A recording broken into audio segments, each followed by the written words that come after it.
What happened to one of Nazi Germany's most opulent estates? A massive hunting lodge filled with priceless stolen art after its master fell from power. Karenhall was not just a residence, it was a monument to excess, a symbol of Nazi plunder and the personal paradise of Hermann Göring, Hitler's second-in-command and the Reich Marshal of the Greater German Reich. Built in the forests northeast of Berlin, this sprawling estate became infamous as a repository for some of Europe's most precious artworks, looted from museums and private collections across occupied territories. But when the Soviet Red Army advanced toward Berlin in the final weeks of World War II, Göring made a fateful decision about his beloved estate. In this video, we will find out. So, without further ado, let's explore the rise and fall of Karenhall. The story of Karenhall begins not with its construction, but with Hermann Göring himself. Born on January 12, 1893 in Rosenheim, Bavaria, Göring came from a family with strong colonial connections. His father had served as the German consul general in Haiti and later as the first Reichskommissar of German Southwest Africa.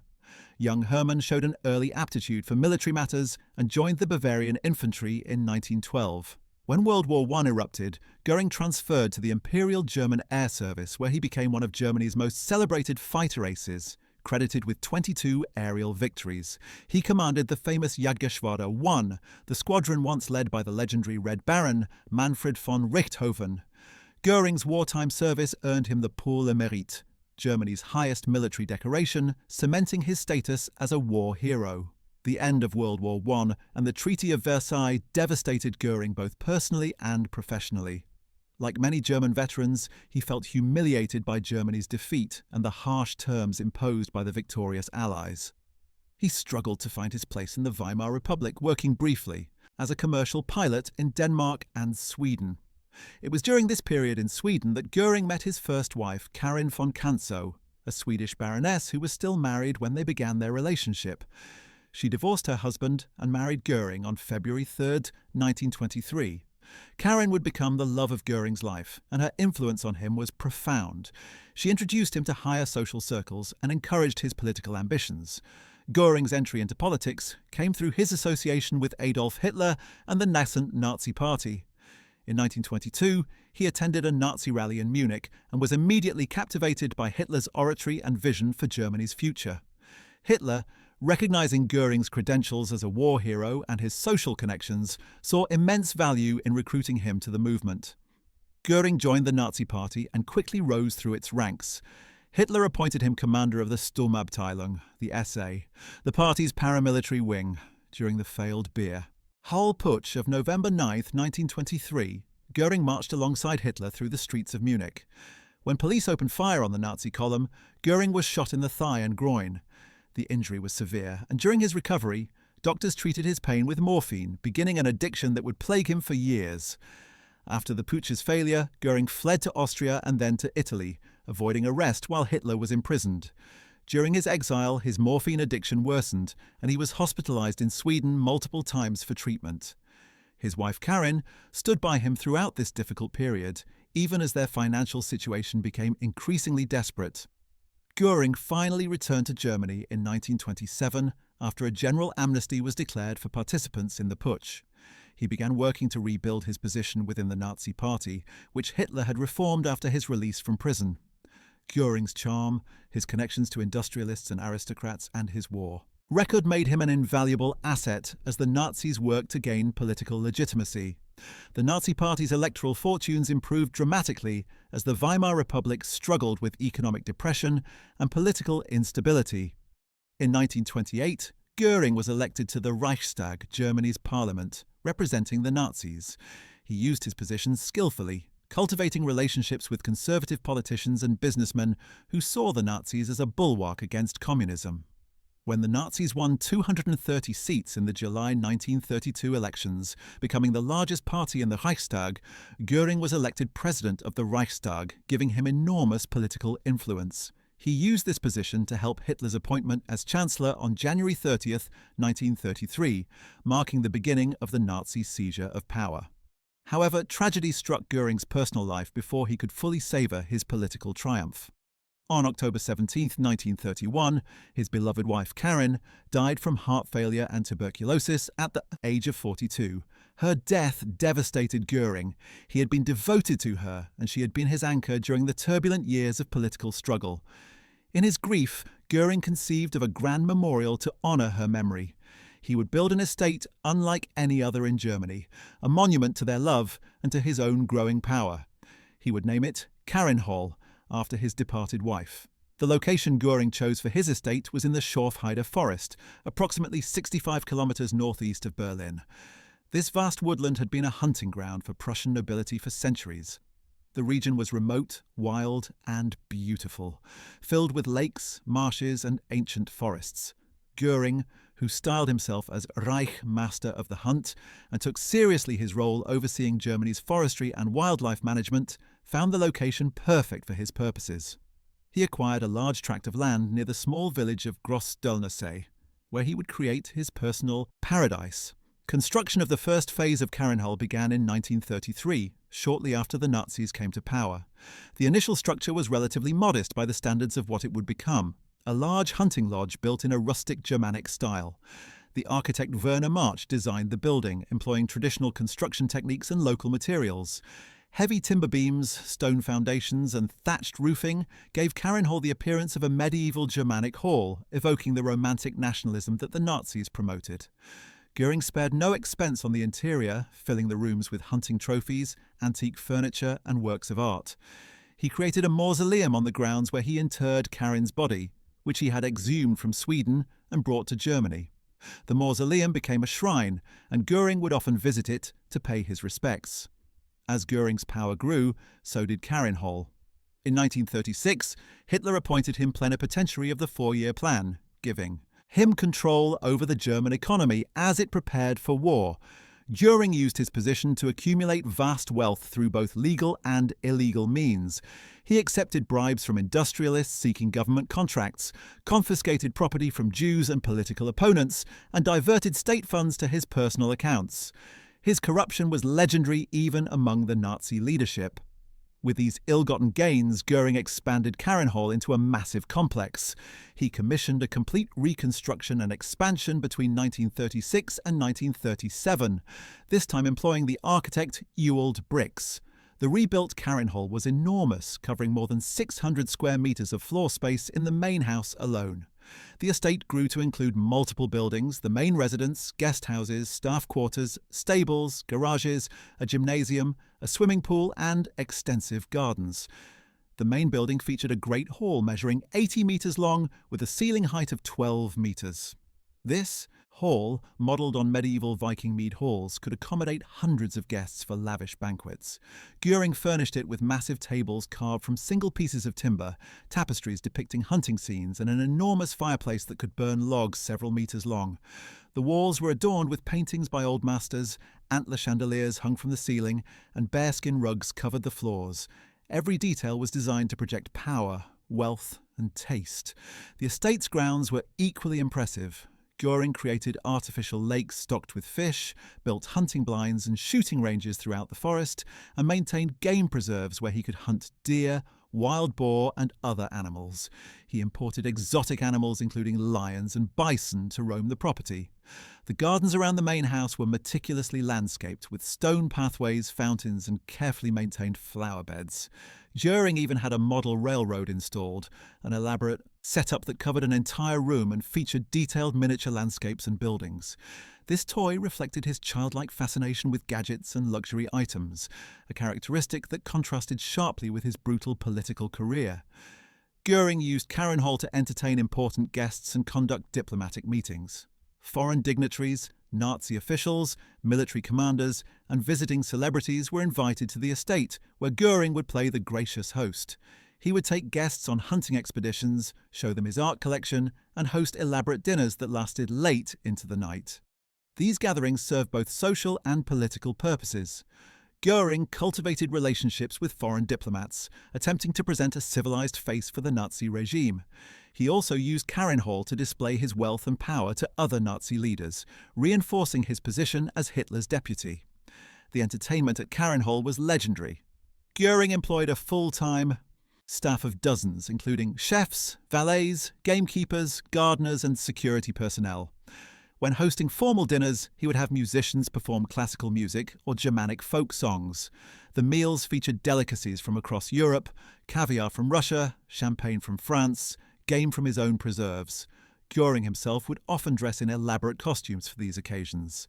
His wardrobe was enormous and eccentric, including hunting outfits with feathered hats, medieval-style tunics, uniforms adorned with medals and decorations, and even toga-like robes. His vanity was boundless. He delighted in changing outfits multiple times per day and insisted on being photographed in his various costumes. But behind the facade of cultured sophistication, Karenhall was built on theft and murder. As Nazi Germany conquered Europe, Göring emerged as one of history's most prolific art thieves. He used his position to systematically loot museums, private collections, and Jewish-owned galleries across occupied territories. The operation was organized and ruthless. Special units, including the Einsatzstab Reichsleiter Rosenberg, were tasked with identifying and confiscating valuable artworks. These units would inventory collections, seize the most valuable pieces, and ship them back to Germany.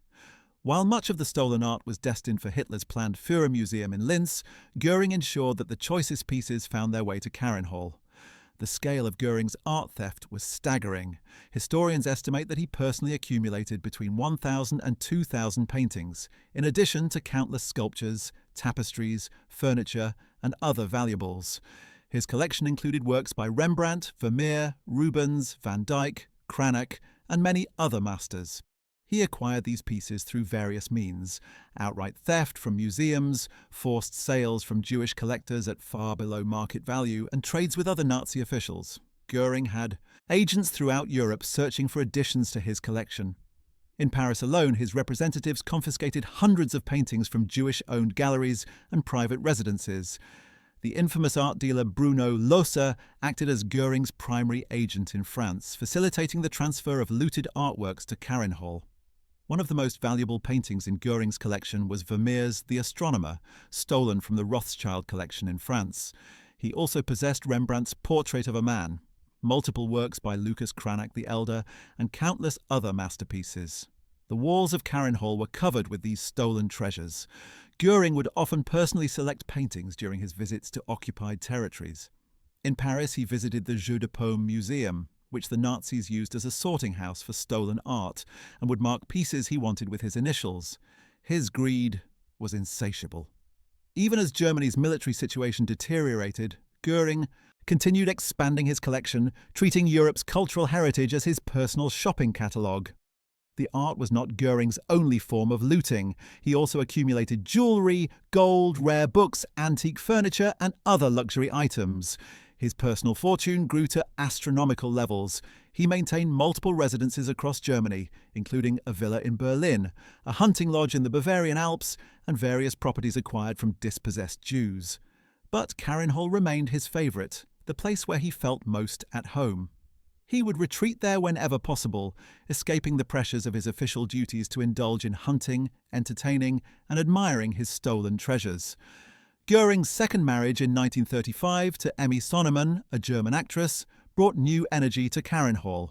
Emmy, unlike the aristocratic Karen, came from a middle-class background but quickly adapted to the lavish lifestyle Göring provided. She became the hostess of Karenhall, organising social events and managing the household staff. In 1938, Emmy gave birth to their daughter Edda, named after Mussolini's daughter.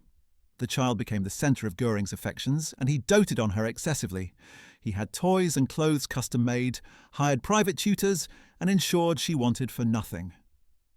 Edda's nursery at Karenhall was filled with expensive toys, and Göring would spend hours playing with her when he was home. As World War II progressed and Germany's fortunes declined, Karenhall became increasingly important to Göring as a refuge.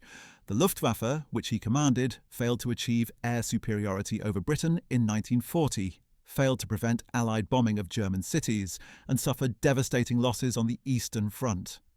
Hitler grew increasingly disappointed with Göring's performance and began excluding him from important decisions. Göring, once Hitler's designated successor, found his influence waning. He retreated more frequently to Karenhall, where he could maintain the illusion of power and success. He continued hosting lavish parties even as German cities burned and soldiers died on distant battlefields. The contrast between life at Karenhall and the reality of wartime Germany grew starker as the years passed.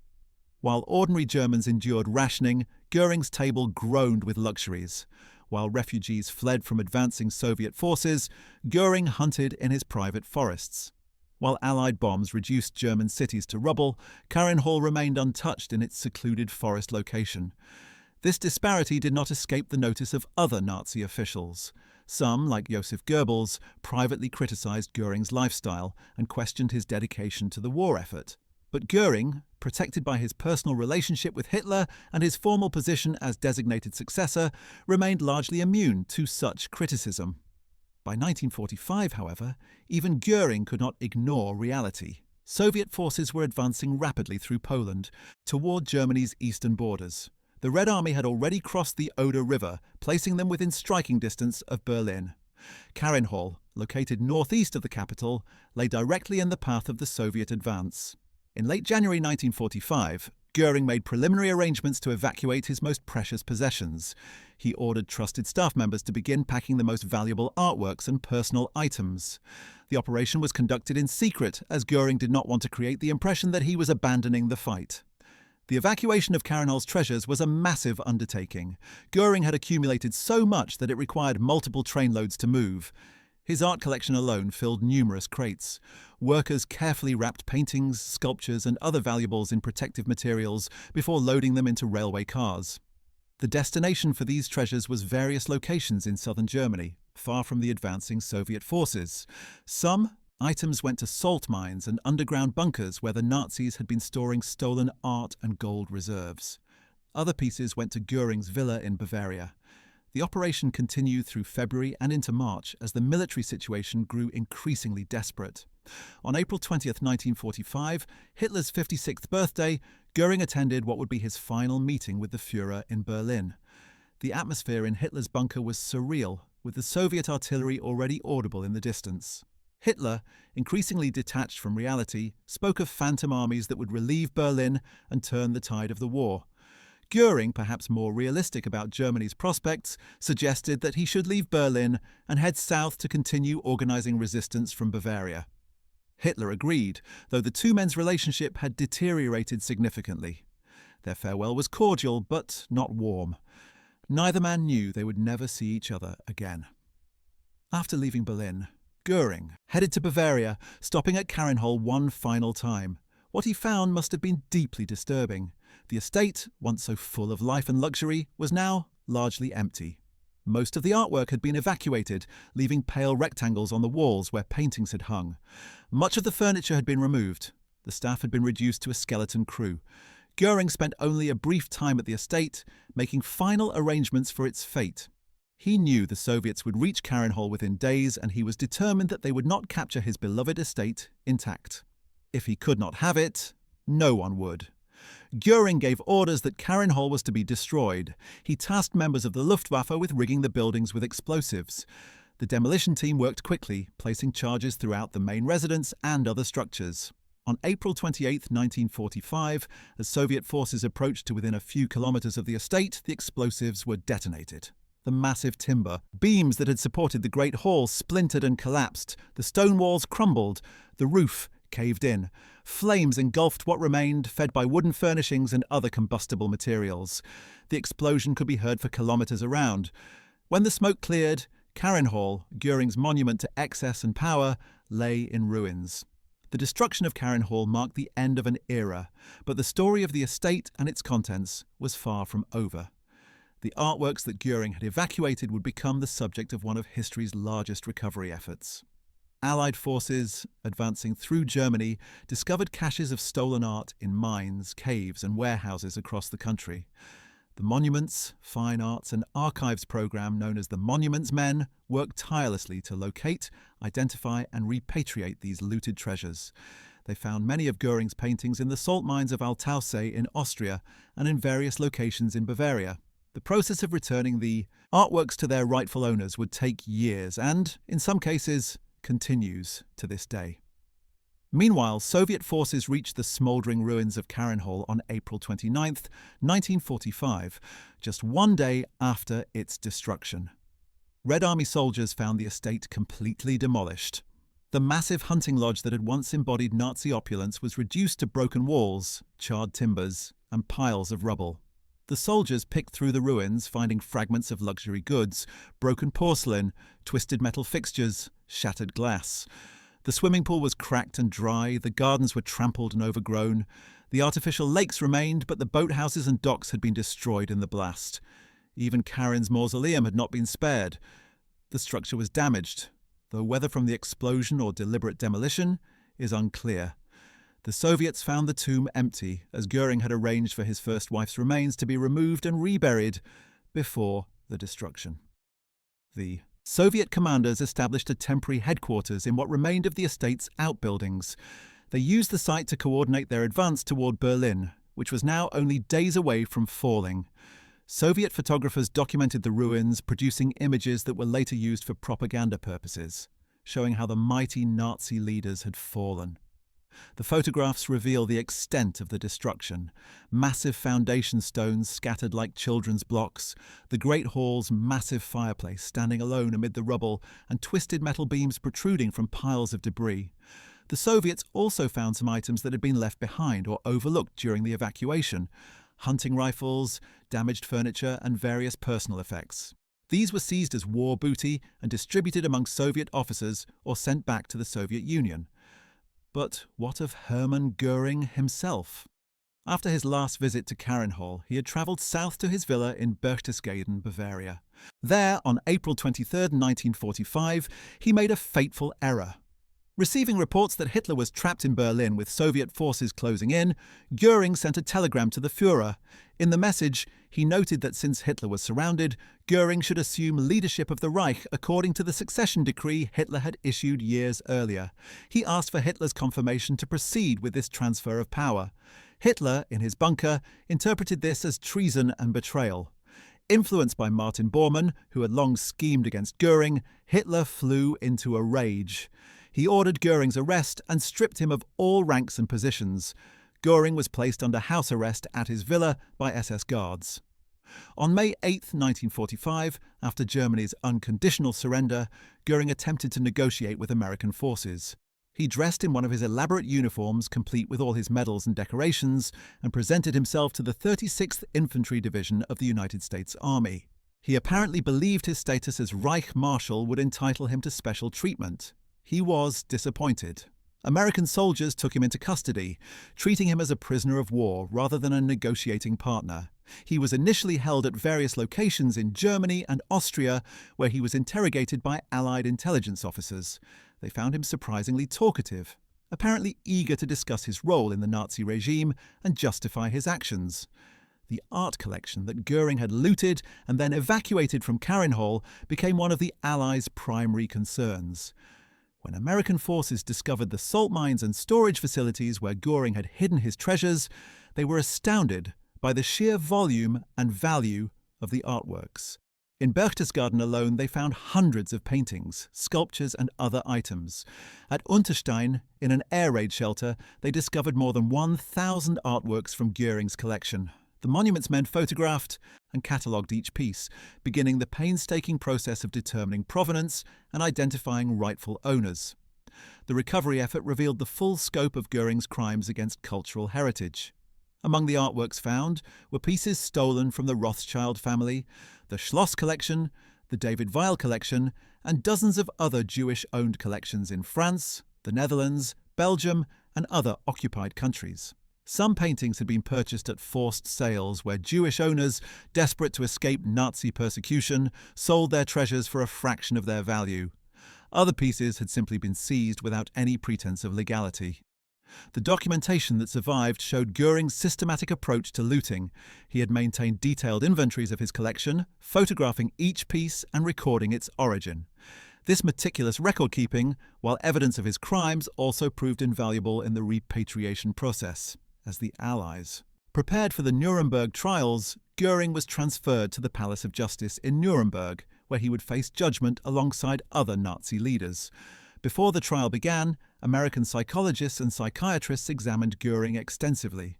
They found him to be intelligent, with an IQ measured at 138, putting him in the high superior range. He was charming and articulate when he chose to be, but also manipulative and utterly lacking in genuine remorse.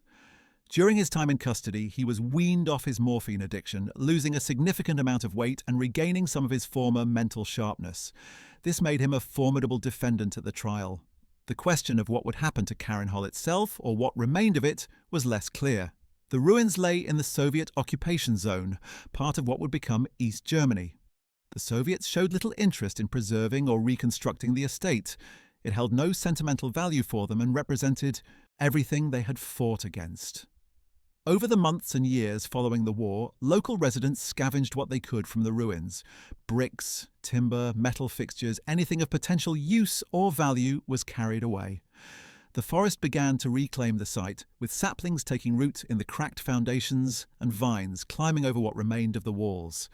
The Schorfheide forest itself underwent significant changes under Soviet and later East German control. The area was declared a nature reserve, protecting the wildlife and ecosystems that Göring had once claimed as his private hunting ground. Ironically, the conservation measures Göring had implemented during his tenure as Reich Master of the Hunt had positive effects on the local environment, even though his motivations had been purely selfish. The populations of deer, wild boar, and other game animals remained robust. The forests and lakes were relatively pristine compared to more developed areas of Germany. The East. German government maintained the nature reserve, using it for both conservation purposes and as a restricted hunting area for government officials. For decades, Karenhall's ruins remained largely forgotten by the outside world. The site was in East Germany, behind the Iron Curtain, making it difficult for Western historians and journalists to access. The East German authorities had little interest in publicizing a Nazi monument, even a destroyed one. Occasionally, articles in Western publications would mention Karenhall when discussing Nazi looting or Göring's biography, but few people outside Germany knew or cared about the specific location. Local residents in the nearby villages knew where the ruins were, and some remembered the estate in its glory days, but they generally avoided discussing it. The Nazi period was a source of shame and trauma, not nostalgia. The fate of specific items from Karenhall continued to unfold over the decades. Some of Göring's looted artworks were returned to their rightful owners or their heirs relatively quickly, within a few years of the war's end. Others remained in legal limbo, with ownership disputed or provenance unclear. A few pieces disappeared entirely, likely sold on the black market or retained by individuals who had come across them during the chaos of the immediate post-war period. The task of resolving these ownership questions fell to various government agencies, museums, and private foundations. The process was complicated by the fact that many of the original owners had perished in the Holocaust, leaving no clear heirs. In some cases, Jewish community organizations acted as representatives for the victims' estates. One particularly complex case involved Vermeer's The Astronomer, which Göring had acquired from the Rothschild collection. After the war, the painting was returned to the Rothschild family, but the question of whether they had been adequately compensated for other losses from their collection remained contested for years. Similar disputes arose with paintings from the Goudsticker collection in the Netherlands, the Mannheimer collection in France, and numerous others. Each case required extensive research into wartime records, sales documents, and testimony from survivors. The work of restitution specialists and art historians proved crucial in these efforts. As for the physical remnants of Karenhall, they slowly disappeared.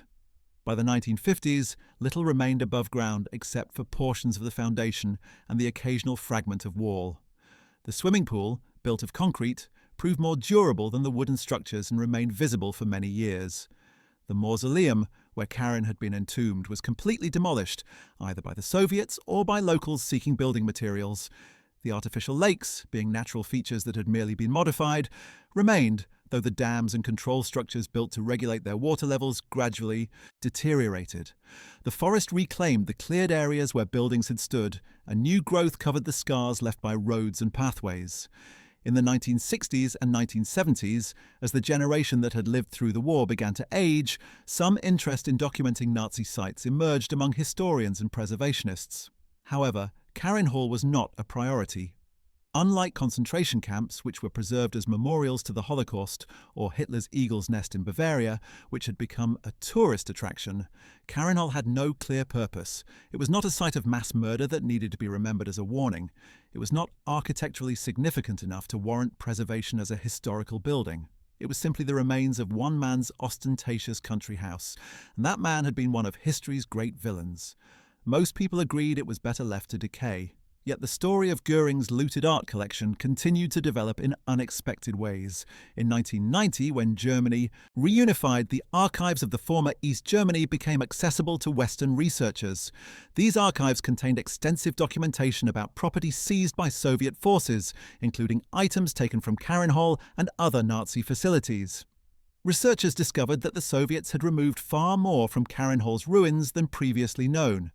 In the days and weeks after the estate's destruction, Soviet trophy brigades had systematically searched the rubble, recovering items that had survived the explosion and fire.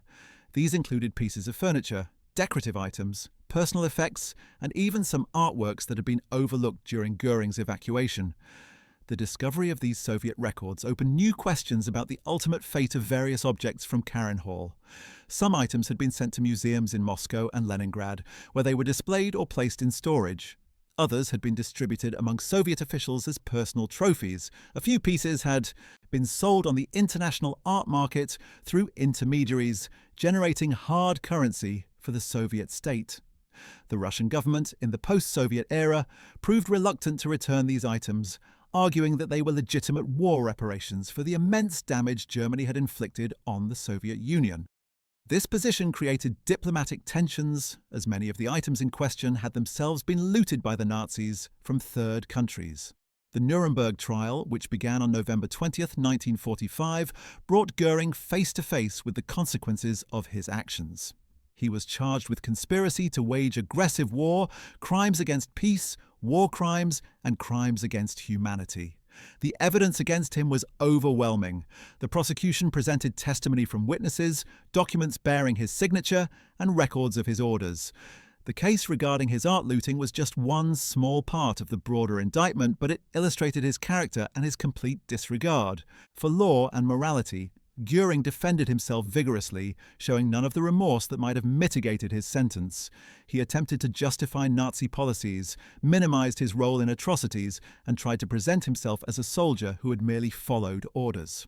The court was not convinced. On October 3, 1946, Göring was found guilty on all counts and sentenced to death by hanging. The sentence specified that he would be executed by hanging rather than by firing squad, a deliberate choice that denied him the military honour he sought. Göring found this prospect humiliating. He petitioned the court to change the method of execution to firing squad, arguing that, as a soldier and holder of the pour le mérite, he deserved a military death. The court denied his request. In the early hours of October 15, 1946, just hours before his scheduled execution, Göring committed suicide by ingesting a cyanide capsule he had somehow hidden from his guards throughout his imprisonment. How he obtained the poison and concealed it for so long remains a subject of debate. Some historians believe a sympathetic guard smuggled it to him, while others suggest he had it hidden in a container that guards failed to discover despite numerous searches. Göring's death cheated the hangman, but not justice. His suicide did not change his conviction or alter history's judgment of his crimes. His body was photographed as evidence, then cremated. Following the wishes of the occupation authorities, who wanted to prevent any Nazi shrine or memorial, his ashes were scattered in a river, location unknown. His death marked the end of his personal story, but the legacy of Karenhall and his looting continued to reverberate through subsequent decades. In the immediate post-war years, the site of Karenhall served no particular purpose. The East German government showed no interest in preserving it or marking it as a historical site. The ruins simply existed, slowly crumbling and being consumed by vegetation.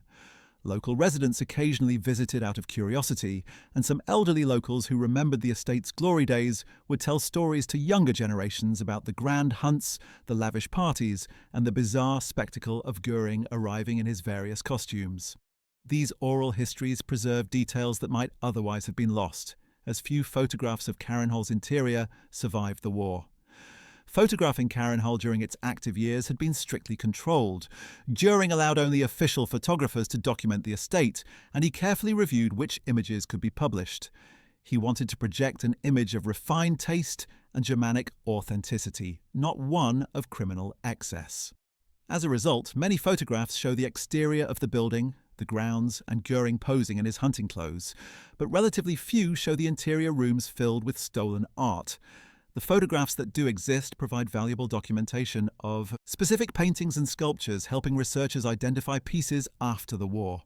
Some of these photographs were captured by Allied forces when they seized German archives, while others were found in the possession of former Carinhall staff members. The staff of Karenhall faced various fates after the war. Some were interrogated by Allied or Soviet forces about Göring's activities and the location of looted treasures. Others were prosecuted for specific crimes if they had been involved in more than just household duties. Many were simply released and tried to rebuild their lives in post-war Germany. The head gamekeeper, the chief steward, the art handlers, and other key personnel all had knowledge that proved valuable to investigators. Their testimony helped establish the provenance of specific artworks and clarified the timeline of Karenhall's evacuation and destruction. However, most of these individuals spoke reluctantly, aware that their association with Göring carried a heavy stigma. Emmy Göring, Hermann's widow, faced her own challenges after the war. She was arrested and held in various internment camps while Allied authorities determined whether she should face charges. Investigators questioned her extensively about her knowledge of her husband's crimes and her role in acquiring looted property. Emmy insisted she had no knowledge of where the artworks came from, claiming she believed Hermann had purchased them legally. This assertion was difficult to prove or disprove, and prosecutors ultimately decided not to charge her with specific crimes. She was released in 1946 and underwent denazification proceedings, which classified her as a lesser offender. She was required to forfeit most of her property and assets, which had all been obtained through Hermann's corruption in any case. Emmy and her daughter Edda faced financial hardship in the post-war years. All of the family's assets had been seized, including the villa in Bavaria where they had been living.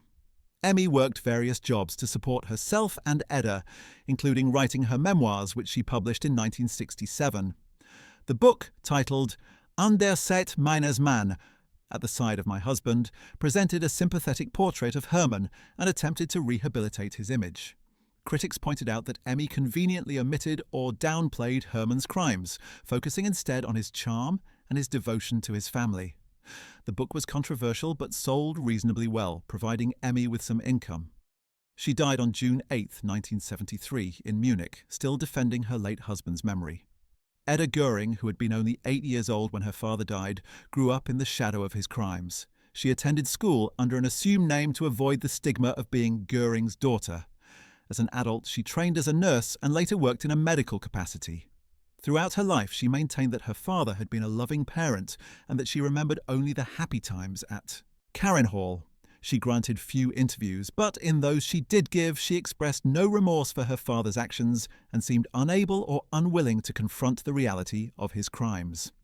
She died on December 21, 2018, at the age of 80, the last living child of a major Nazi leader. Meanwhile, the work of recovering and repatriating Göring's looted art continued. In 1998, 44 nations signed the Washington Principles on Nazi confiscated art, establishing guidelines for identifying and returning artworks looted during the Holocaust. This agreement renewed attention on unresolved cases, including many pieces from Göring's collection. Museums around the world began reviewing their collections more carefully, checking provenance records for any indication that works might have passed through Göring's hands. Several high-profile cases emerged where paintings in respected museums were found to have been part of Göring's loot. One such case involved the portrait of a young man by the 16th century painter Möbius. The painting had been stolen from the collection of Jacques Goudsticker in Amsterdam. After passing through Göring's possession, it eventually ended up in the collection of a private owner in Switzerland, who later donated it to a museum.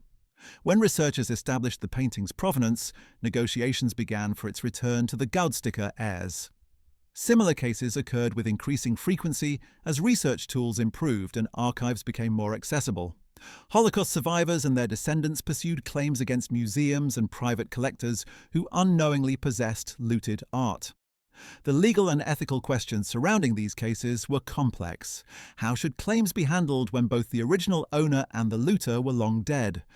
What standard of proof should be required to establish that a painting was looted rather than legitimately purchased? Should museums be required to return artworks even if they acquired them in good faith years after the war?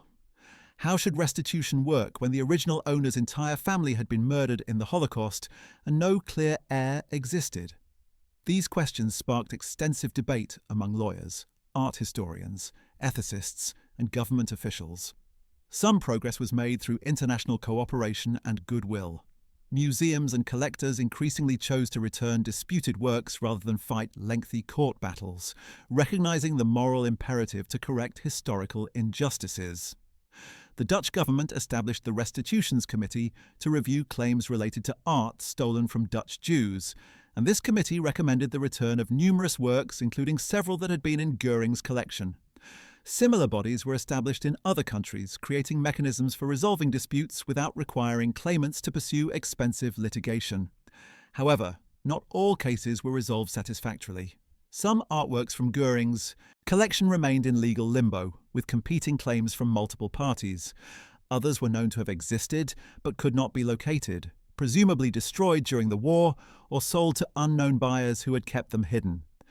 A few paintings surfaced in unexpected places. In 2015, a small Cranach painting that had been part of Göring's collection was found in a routine inspection of artworks at an auction house in Germany. The discovery prompted an investigation into how the painting had remained in private hands for 70 years without being identified. As the decades passed and the site of Karenhall remained abandoned, nature completed its reclamation of the property. By the 1980s, virtually nothing of the original structures remained visible above ground. The forest had grown back completely, with mature trees standing where the Great Hall had once been. The foundations were buried under layers of soil and leaf litter. The artificial lakes no longer maintained had partially silted in, though they still held water. Wildlife thrived in the area, undisturbed by human activity. The irony was not lost on conservationists. Göring's private hunting ground had become a genuine nature preserve, but only after his fall and the destruction of his estate. A few researchers and historians visited the site over the years, usually requiring special permission from East German authorities. They would mark out the approximate locations of the main buildings based on old photographs and documents, but with so little remaining above ground, it was difficult to gain much insight. Some visitors reported finding small artifacts, fragments of brick, pieces of melted glass, rusted metal objects. These items were occasionally collected by museums as examples of material culture from the Nazi period, though their value was primarily symbolic rather than historical. The reunification of Germany in 1990 brought new attention to sites associated with the Nazi period. There was extensive debate about how to remember and memorialize this dark chapter of German history. Some argued that sites like Karenhall should be excavated and marked to educate future generations about Nazi crimes. Others contended that preserving such sites risked creating neo-Nazi shrines.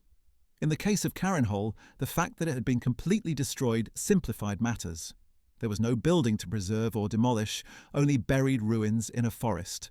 The decision was made to leave the site as it was, allowing nature to continue its work. A small memorial marker was eventually placed near the site in the 1990s, noting that Karenhall had stood there and briefly explaining its historical significance. The marker was intentionally modest, designed to inform without glorifying.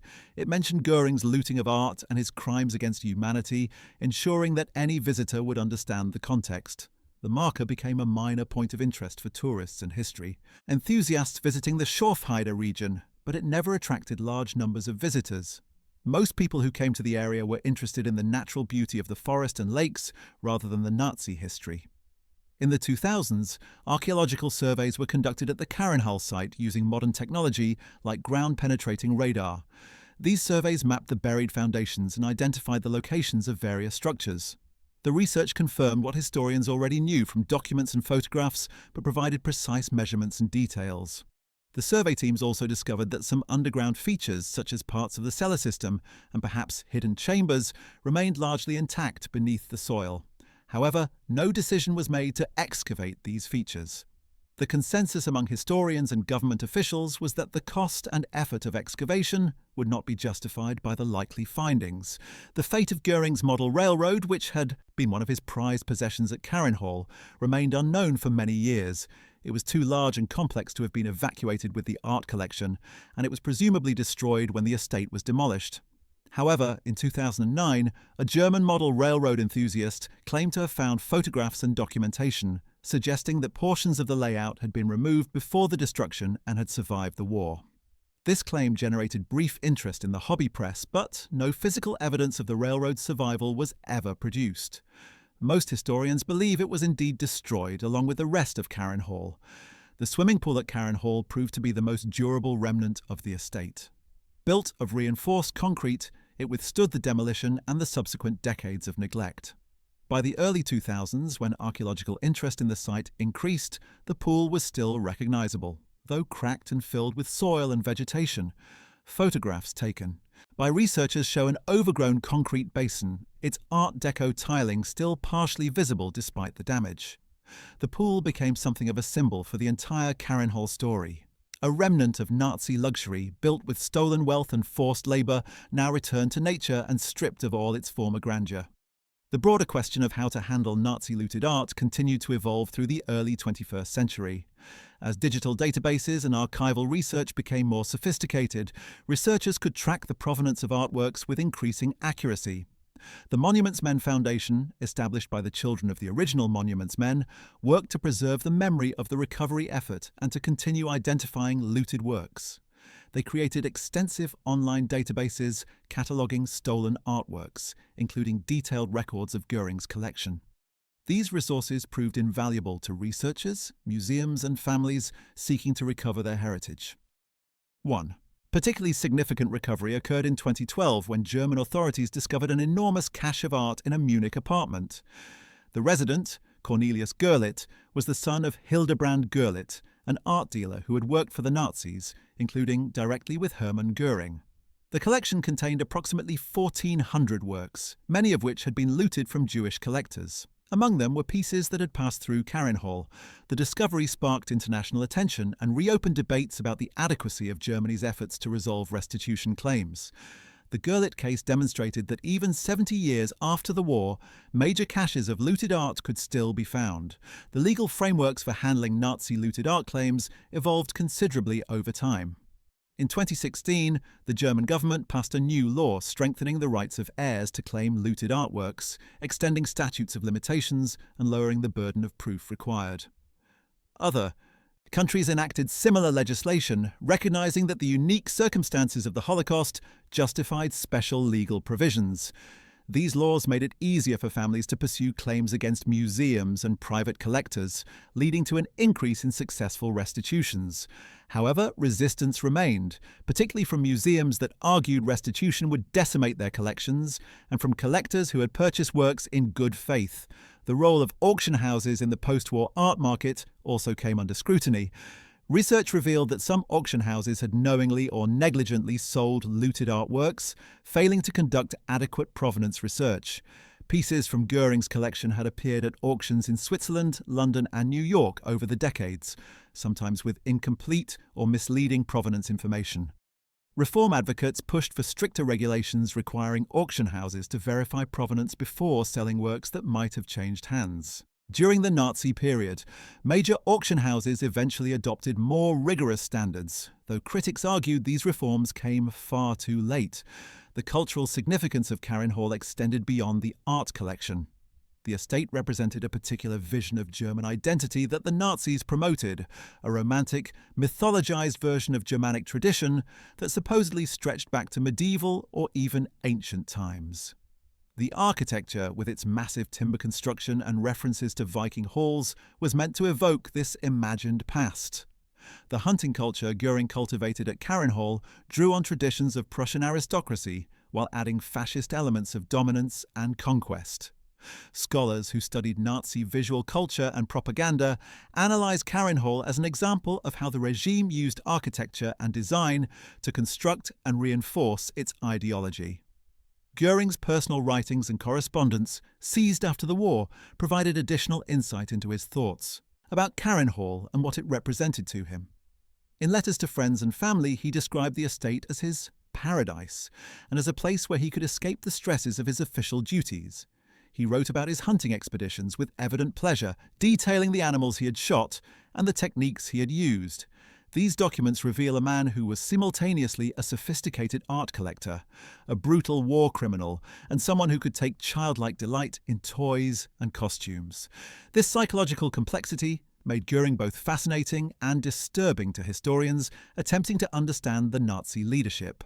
The question of Göring's addiction to morphine and later to prescription drugs also coloured interpretations of his behaviour at Karenhall. During his most active period of art collecting, from 1940 to 1943, Göring was consuming large quantities of paracodeine, a morphine derivative. Medical experts who reviewed his health records suggested that his drug use might have contributed to his increasingly erratic decision-making and his apparent disconnection from the reality of Germany's military situation. At Karenhall, insulated from the hardships of war and surrounded by luxury, Göring could maintain his delusions of grandeur even as the Third Reich crumbled around him. The staff at Karenhall provided testimony about Göring's daily routines and behaviour. According to their accounts, he would typically arrive at the estate on Friday afternoons, travelling from Berlin by car or sometimes by his personal train. He would immediately change into one of his hunting or lounging outfits and begin a weekend of relaxation. Mornings were often spent on hunting expeditions, sometimes alone with a gamekeeper, other times with invited guests.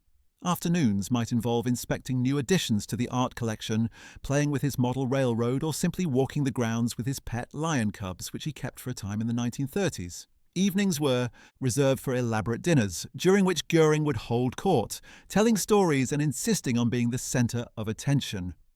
The gamekeeper's records from Karenhall survived the war and provided detailed information about the wildlife management on the estate. These documents showed that Göring took his role as Reich Master of the hunt seriously, at least in terms of managing his own property. He implemented conservation measures, restricted hunting to sustainable levels, and even relocated endangered species to the estate for protection. The irony of a man responsible for millions of deaths concerning himself with protecting animals was not lost on post-war commentators. Some psychologists suggested this reflected Göring's compartmentalized morality, allowing him to show compassion to animals while remaining callous toward human suffering. The financial records of Karenhall, partially recovered from German archives, revealed the enormous cost of building and maintaining the estate. The initial construction in 1933-1935 cost approximately 2 million Reichsmarks, equivalent to tens of millions of dollars today. The 1936-1937 expansion cost an additional 3 million Reichsmarks. Annual operating expenses ran to hundreds of thousands of Reichsmarks, covering staff salaries, groundskeeping, utilities, and the constant acquisition of new furnishings and artworks. None of this money came from Göring's official salary, which, while generous, was nowhere near sufficient to cover such expenses. Instead, the funding came from his various corrupt schemes: bribes from industrialists, profits from confiscated Jewish businesses, and direct theft from the German treasury. Göring's relationship with other Nazi leaders was often strained, and Karenhall became a symbol of these tensions. Joseph Goebbels, the propaganda minister, privately criticized Göring's lifestyle as excessive and potentially damaging to the party's image. Heinrich Himmler, head of the SS, resented Göring's power and worked to undermine him. Martin Bormann, Hitler's secretary, actively schemed against Göring, feeding Hitler reports of his failures and indiscretions. Despite these rivalries, most Nazi leaders accepted invitations to Karenhall when offered, recognizing that refusing might be interpreted as disloyalty. Their visits were carefully choreographed affairs, with Göring using the setting to display his wealth and power. Hitler himself visited Karenhall on at least 3 occasions, though the exact dates and purposes of these visits are not entirely clear from surviving records. Photographs show Hitler and Göring walking the grounds together, examining artworks, and dining in the Great Hall. Hitler apparently approved of Karenhall, or at least did not openly criticize it, despite his own preference for a more austere personal lifestyle. Some historians have suggested that Hitler tolerated Göring's excesses because they served a purpose. Göring's obvious corruption made him dependent on Hitler's continued support, ensuring his loyalty. Others argue that Hitler genuinely valued Göring's contributions to the regime and saw his lifestyle as a reward for service. The destruction of Karenhall in April 1945 was carried out by members of the Luftwaffe's Hermann Göring Panzer Division, a unit named in his honor. The soldiers tasked with demolishing the estate were reportedly reluctant to destroy such an impressive structure, but they followed orders. Several participants in the demolition were later interviewed by historians, and they described the operation as bittersweet. On one hand, they understood that the estate could not be allowed to fall into Soviet hands intact. On the other hand, destroying Karenhall felt like an admission of final defeat. The blast that brought down the Great Hall was so powerful that windows shattered in nearby villages, and the rumble was heard more than 20 kilometers away. In the immediate aftermath of the explosion and fire, a few items were salvaged from the ruins by local residents who arrived before the Soviets. These people were taking a risk, as looting was punishable by death under both German and Soviet military law, but desperation drove them. Germany was in ruins, and anything of potential value or use was precious. Residents reportedly took bricks, timber, metal fixtures, and anything else they could carry. Some of these scavenged items ended up in local homes and buildings, where they remained for decades. Occasionally, items would surface that were identified as coming from Karenhall: a decorative tile, an ornate door handle, a fragment of carved wood. These artifacts typically ended up in local museums or private collections. The story of Bruno Loser, Göring's primary art agent in Paris, intersected with Karenhall's history in significant ways.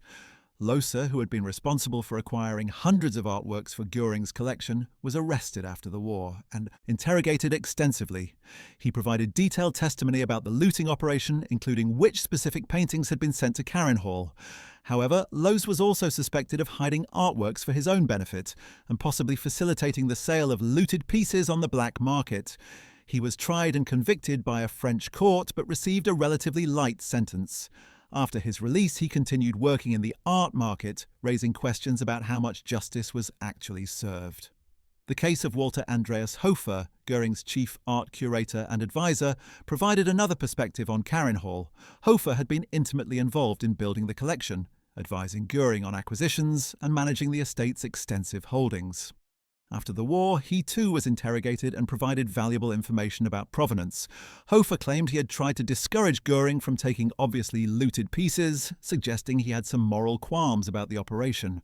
However, his actions suggested otherwise. He had actively facilitated the looting and had benefited personally from it. Hofer faced trial but was eventually released without significant punishment, another example of how some participants in Nazi crimes escaped accountability. The environmental impact of Karenhall, while seemingly minor compared to its historical and cultural significance, was nonetheless interesting. The construction of the estate had involved significant alteration of the natural landscape. Forests were cleared, lakes were dammed and modified, and roads were built through previously untouched wilderness. When the estate was destroyed and subsequently abandoned, the ecosystem began recovering. Studies conducted in the 1990s and 2000s showed that the forest had successfully regenerated, with biodiversity levels actually exceeding pre-Carinhall conditions in some measures. This occurred in part because the area had been protected from development for so long, first as Göring's private property and later as an East German nature reserve. The local villages near Karenhall, particularly Großdölnessee, had complex relationships with the estate during its active years. On one hand, Karenhall provided employment for dozens of local residents who worked as groundskeepers, maintenance staff, and domestic servants. The wages were good by the standards of the time, and working for the Reich Marshal carried a certain prestige. On the other hand, residents were subject to strict security measures and surveillance. The area around the estate was declared a restricted zone, and movement was controlled by checkpoints manned by Göring's personal security detail. After the war, the village residents had mixed memories of the Karenhall era. Some remembered it as a time of relative prosperity, while others emphasized the fear and restrictions that came with living near a major Nazi figure. The educational value of studying Karenhall and sites like it became a topic of debate among historians and educators. Some argued that understanding how Nazi leaders lived provided important context for comprehending the regime's nature. Karenhall illustrated the corruption, excess, and moral bankruptcy at the heart of Nazi leadership. The contrast between Göring's luxurious lifestyle and the suffering of millions revealed the regime's fundamental hypocrisy. Others worried that too much focus on sites like Karenhall might inadvertently glorify the Nazis or distract from more important subjects like the Holocaust and the experiences of victims.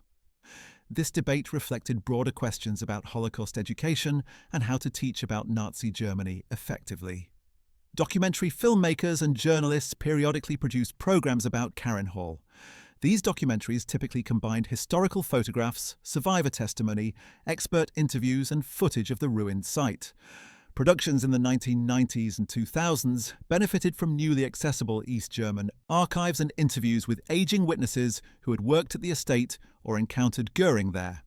One particularly comprehensive documentary, produced for German television in 2005, used computer graphics to reconstruct what Karenhall looked like in its prime, giving viewers a sense of the estate's scale and grandeur.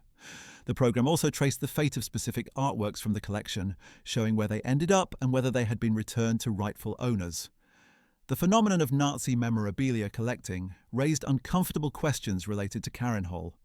Items that had belonged to Goring or come from the estate occasionally appeared for sale at auctions or on the black market. These included personal effects, documents bearing his signature, photographs, and in rare cases, pieces of furniture or decorative items. The prices such items commanded revealed that a market existed for Nazi artifacts, despite the moral problems inherent in collecting them. Germany and Austria had laws restricting the sale of Nazi memorabilia, but enforcement was difficult, and items often changed hands in countries with less restrictive regulations. Museums faced dilemmas about whether to acquire such items for educational purposes, or whether doing so would create perverse incentives for the market. The legacy of the monuments men and their work recovering Göring's looted art inspired books, films, and continued advocacy for restitution.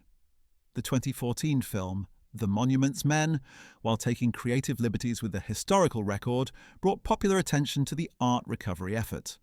The film depicted the challenges of locating and preserving cultural treasures amid the chaos of war, though it simplified some aspects of the story. Real-life monuments. Men had faced difficult ethical decisions about prioritizing military objectives versus cultural preservation, navigating complex military bureaucracies, and dealing with competing national claims to recovered artworks.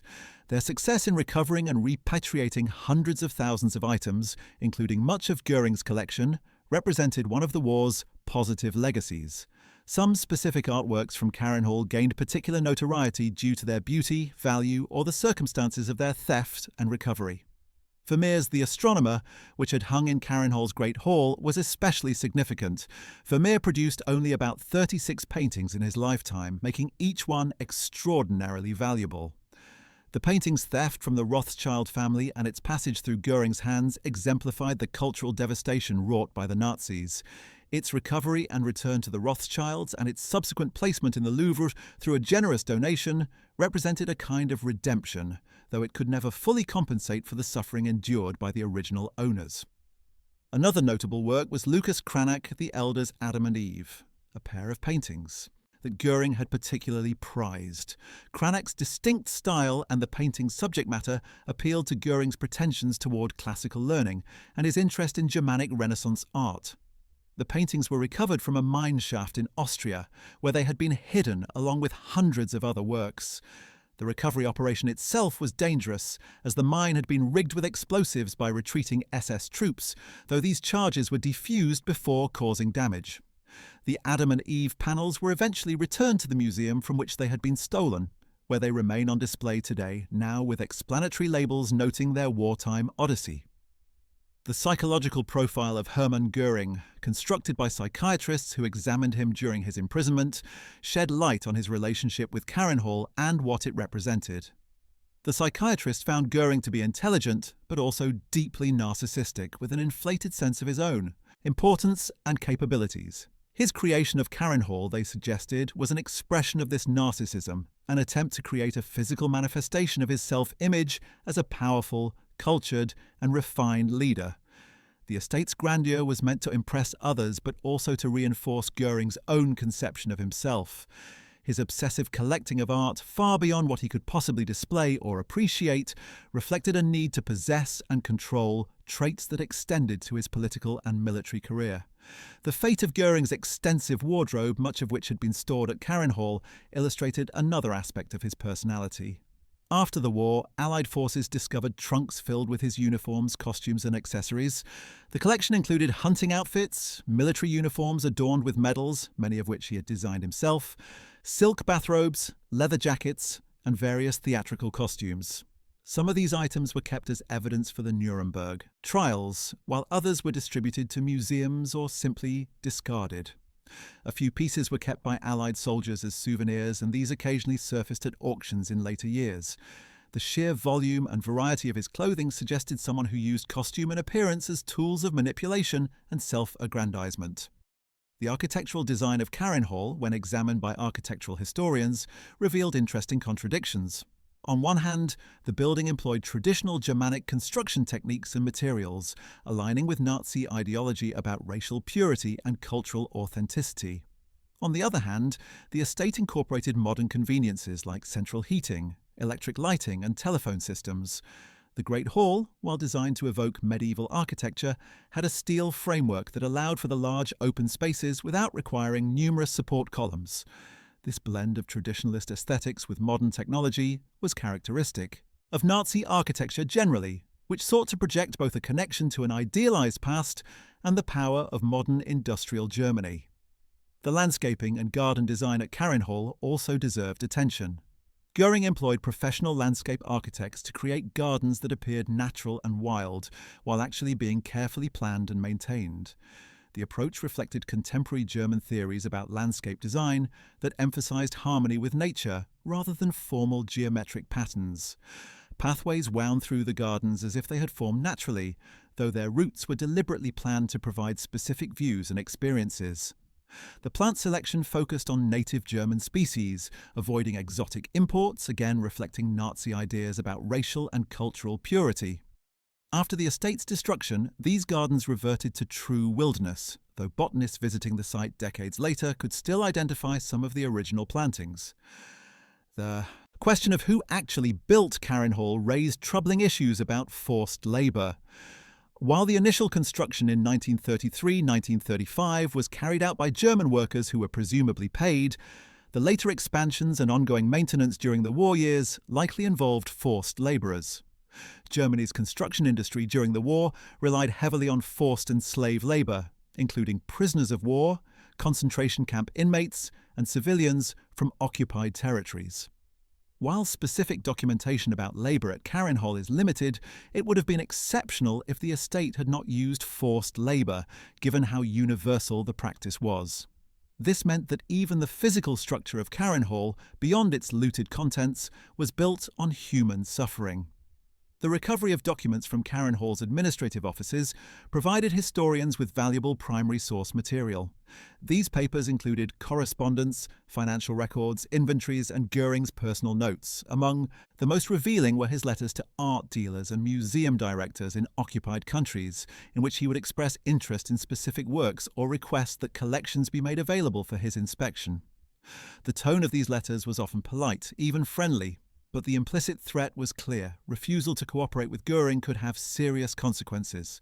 Some correspondents clearly understood this and attempted to protect their most valuable pieces by claiming they had been lost, sold, or moved to unknown locations. The role of Göring's staff in facilitating his crimes deserved examination. The art handlers, curators, secretaries, and advisors who worked for him were not passive instruments, but active participants in the looting operation.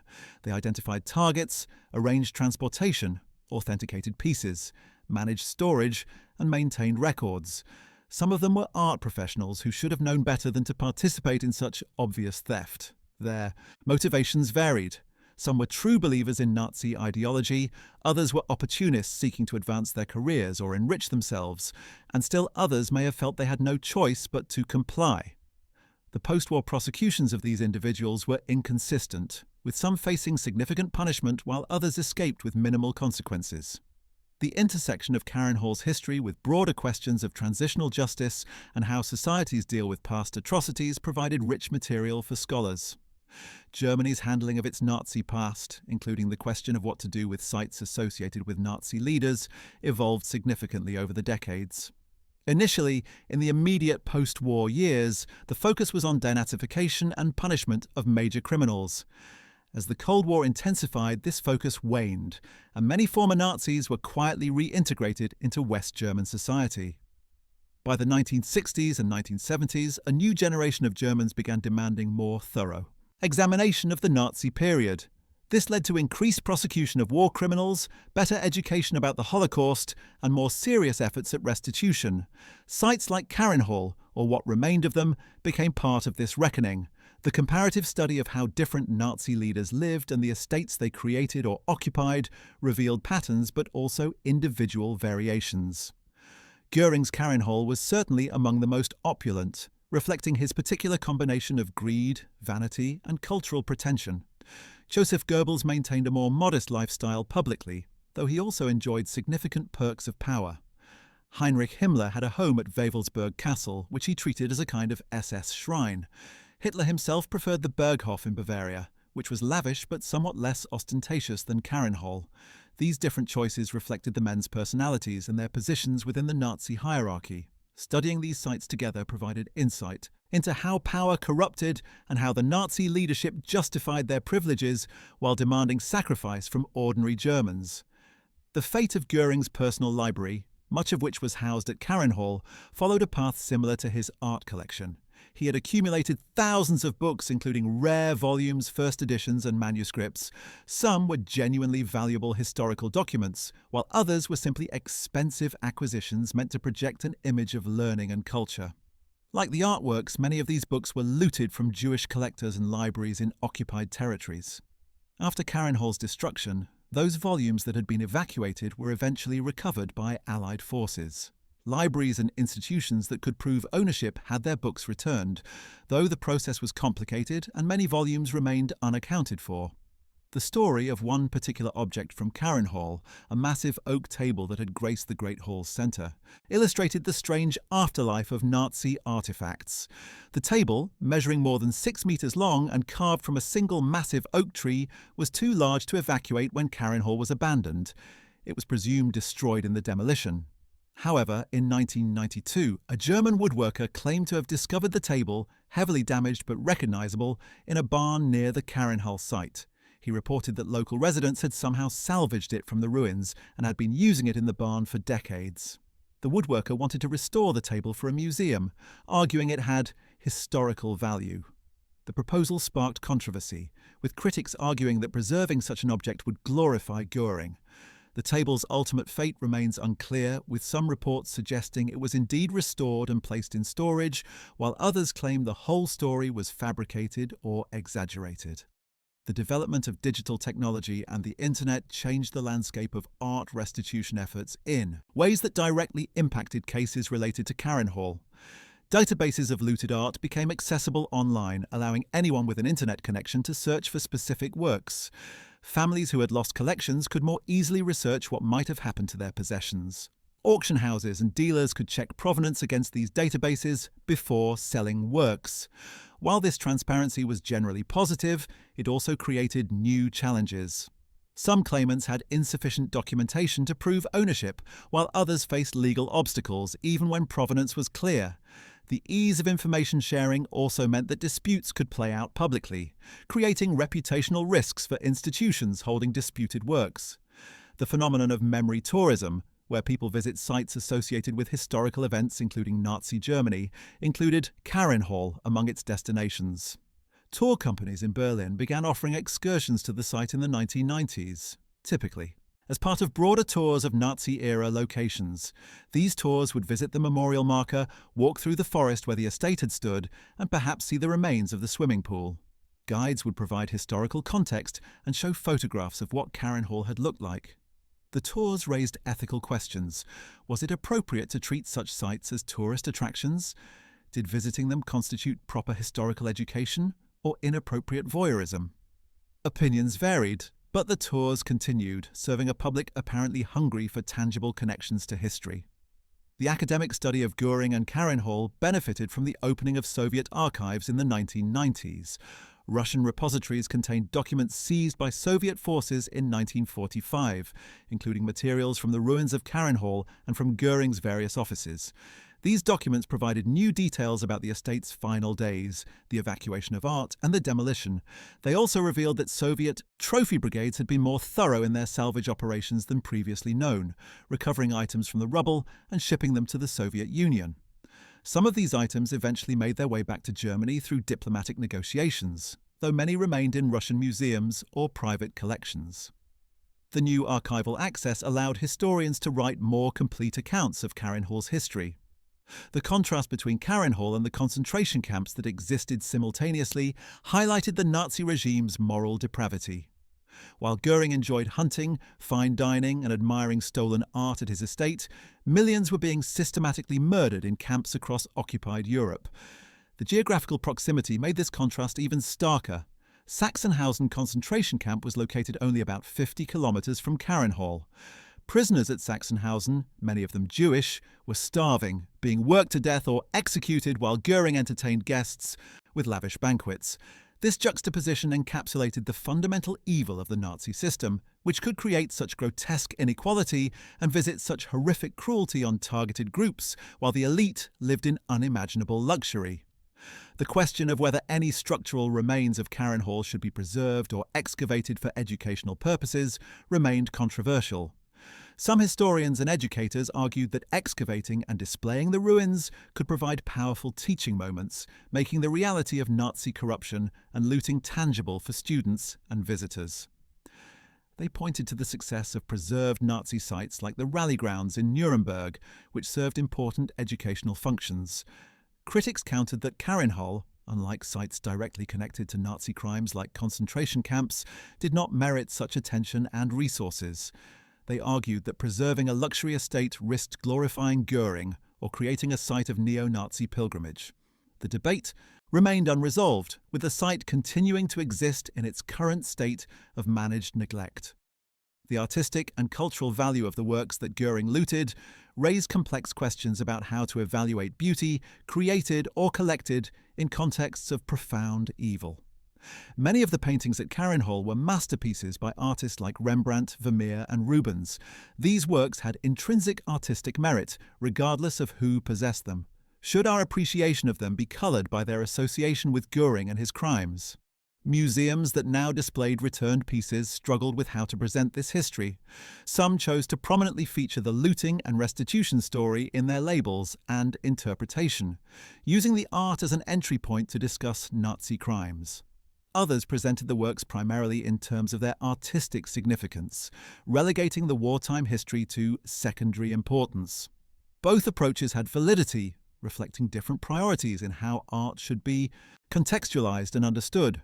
The financial dimension of restitution claims related to Karenhall grew more significant as the art market boomed in the late 20th and early 21st centuries. Paintings that might have been worth tens of thousands of dollars in 1945 were now worth millions, or even tens of millions. This escalation in value created strong financial incentives for heirs to pursue claims, but it also complicated the moral dimension of restitution. Was the primary goal to correct historical injustices and return property to rightful owners, or had it become, at least partially, about money? Critics of the restitution process pointed to cases where distant heirs with minimal connection to the original victims received enormous financial windfalls from returned artworks. Defenders argued that financial value was irrelevant to the principle that stolen property should be returned, and that the victims' descendants were entitled to whatever compensation the market provided. The role of insurance companies in post-war art restitution added another layer of complexity. Some pre-war collectors had insured their collections, and these insurance companies paid out claims after the war when artworks were lost or stolen. The insurers then assumed legal rights to the artworks if they were ever recovered. This meant that in some cases, the rightful owner of a looted painting was actually an insurance company, rather than the original collector's heirs. Insurance companies proved to be aggressive in pursuing these claims, as the financial stakes could be enormous. Legal battles between insurance companies, heirs, museums, and current possessors of artworks created tangled litigation that could last for years. The literary and film representations of Karenhall over the decades shaped public understanding of the site and what it represented. Novels set during World War II sometimes featured Karenhall as a location, typically depicting it as a den of corruption and excess. These fictional portrayals, while not always historically accurate in details, captured the essential truth of what the estate represented. Films occasionally used Karenhall as a setting or reference point when depicting Göring. The challenge for writers and filmmakers was balancing historical accuracy with narrative needs, avoiding inadvertent glorification while still creating compelling drama. The best treatments of Karenhall in fiction managed to convey both its superficial grandeur and its fundamental corruption. The experience of Jewish survivors who saw their families' artworks in photographs of Karenhall's interior was profoundly traumatic. Several memoirs and testimonies recorded such encounters. A survivor might be looking through archival photographs or documentary footage and suddenly recognize a painting that had hung in their family home, now displayed on the wall of Göring's Great Hall. These moments brought home the personal dimension of Nazi looting in ways that abstract discussions of property theft could not. The paintings represented not just monetary value, but family history, memories of home, and connection to murdered relatives. The theft of these works was thus not merely a property crime, but a form of cultural genocide, an attempt to erase Jewish presence and history from Europe. The preservation of photographs documenting Karenhall raised archival questions. Who owned these images? Should they be freely available to researchers and the public, or did their subject matter create special concerns? Most archivists concluded that the educational value of the photographs outweighed any concerns about potentially glorifying Göring. The images became important historical documents, useful for tracking looted artworks, understanding Nazi material culture, and educating about the regime. Many were digitized and made available through online archives, allowing researchers worldwide to access them. However, the archives typically included contextual information, ensuring that viewers understood these images documented crimes, rather than celebrating achievements. The maintenance and protection of the Karenhall site in its current state required ongoing attention from German authorities. Although the site was largely abandoned to nature, it still needed monitoring to prevent illegal excavation by treasure hunters or neo-Nazi sympathizers who might seek relics from the estate. The Schorfheide forest remained a protected nature reserve, and rangers patrolled the area regularly. Occasionally, unauthorized digging would be discovered, with metal detector enthusiasts or more serious treasure seekers attempting to recover items from the ruins. These activities were illegal and potentially dangerous, as unexploded ordnance from the war remained a hazard in many areas of Germany. When caught, offenders faced fines and possible criminal charges. The educational programs developed around the history of Nazi art. Looting frequently used Karenhall as a case study. High school and university curricula on World War II, the Holocaust, and art history incorporated the story of Göring's collection and its recovery. Students examined primary source documents, analyzed photographs, and discussed the ethical questions surrounding restitution. Field trips to museums displaying recovered artworks provided opportunities to see the results of the recovery effort firsthand. Some programs arranged for Holocaust survivors or their descendants to speak about their families' losses, putting human faces to the statistics of looted collections.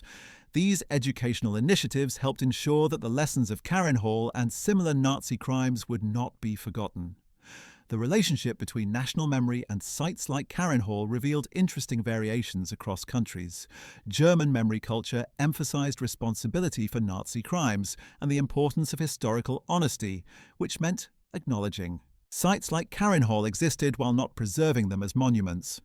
Russian memory culture, shaped by Soviet victory in World War II and the enormous suffering Russia endured, viewed sites like Karenhall as symbols of defeated fascism. American and British memory emphasized the liberation of Europe and the recovery of cultural treasures, with the monuments men representing this narrative. These different national memories could lead to different conclusions about how sites like Karenhall should be treated, though all agreed on the fundamental judgment that what Göring did there was criminal. The technical challenges of authenticating artworks claimed to be from Göring's collection required sophisticated scientific analysis.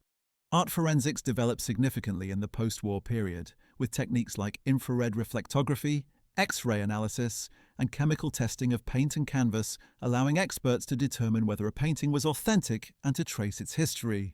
Provenance research became its own specialized field, with experts examining auction records, gallery archives, shipping documents, and photographic evidence to establish the chain of ownership for specific works. In cases related to Karenhall, researchers might examine German wartime records, Allied recovery documentation, photographs of the estate's interior, and Göring's personal inventory records to determine whether a particular painting had actually been part of his collection. The impact of Karenhall's history on the Schorfheide region's economy and identity in the post-war period was mixed. The area benefited from tourism related to its natural beauty and wildlife, but the Nazi association was complicated. Some locals preferred to downplay or ignore the Carinhall history, focusing instead on the region's longer heritage and natural attractions. Others recognized that historical tourism could be economically valuable if handled appropriately. By the early 21st century, a compromise had emerged. The history was acknowledged through the memorial marker and occasional tours, but it was not the primary focus of how the region presented itself to visitors. The emphasis remained on nature conservation and outdoor recreation. The psychological trauma experienced by art dealers, curators, and museum directors who were forced to cooperate with Göring's looting operation deserves recognition. Many of these individuals faced impossible choices: cooperate and become complicit in theft, or resist and face arrest, deportation, or worse. Some tried to navigate a middle path, giving up less valuable pieces while hiding or lying about the location of masterworks. The post-war period brought its own trauma, as they confronted what they had done or failed to do. Some were prosecuted and punished, others faced social ostracism, and still others lived with guilt and shame. A few attempted to make amends by assisting in recovery efforts or testifying against war. Criminals, their stories complicated simple narratives of perpetrators and victims, revealing the grey zones that existed even in the starkly evil context of Nazi occupation. The scientific study of the Carinhall site's ecology provided unexpected insights into forest recovery and resilience. Researchers examining the area decades after the estate's destruction found that the forest ecosystem had not simply returned to its pre-Carinhall state, but had evolved in ways shaped by the interlude of human occupation.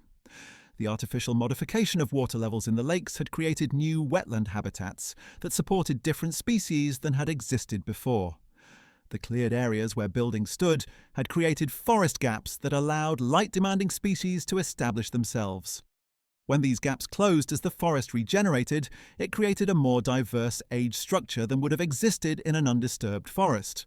While this was not the intention of those who built or destroyed Karenhall, it demonstrated nature's capacity to adapt and find new equilibria even after significant disturbance. The long-term cultural impact of Göring's art looting extended far beyond the specific artworks he stole. His actions, and those of other Nazi looters, fundamentally changed how the art world approached questions of provenance and due diligence. Before World War II, the art market operated largely on trust and the assumption that sellers had legitimate title to what they were selling. The Nazi looting crisis revealed how naive this assumption was. In the post-war period, and especially after the Washington Principles in 1998, professional standards changed dramatically. Museums and auction houses were expected to conduct thorough provenance research, maintain detailed records, and respond appropriately when questions arose about an artwork's history.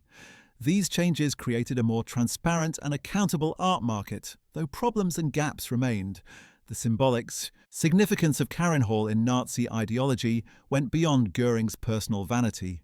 The estate represented a vision of what the Nazi elite believed they were creating, a new Germanic aristocracy that would rule over a conquered Europe, living in grand estates filled with the cultural treasures of subjected peoples.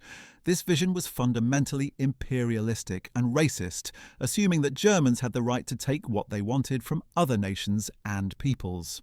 The destruction of Karenhall thus represented not just the fall of one man, but the collapse of this entire ideology. The ruins in the forest stood as a silent refutation of Nazi pretensions to create a 1,000-year Reich. The grand halls and stolen treasures had lasted barely a decade before being reduced to rubble. The parallels between Nazi art looting and other historical instances of cultural plunder provided context for understanding Karenhall. Imperial powers throughout history had taken treasures from conquered territories. The British Museum's Parthenon marbles taken from Greece, treasures in the Louvre from Napoleon's campaigns, artifacts from colonized nations in museums across Europe. While the Nazi looting was distinctive in its scale, systematic nature, and connection to genocide, it was not unprecedented. This historical context complicated debates about restitution, as some argued that if Nazi looting required return of art, so too did other historical acts of cultural appropriation.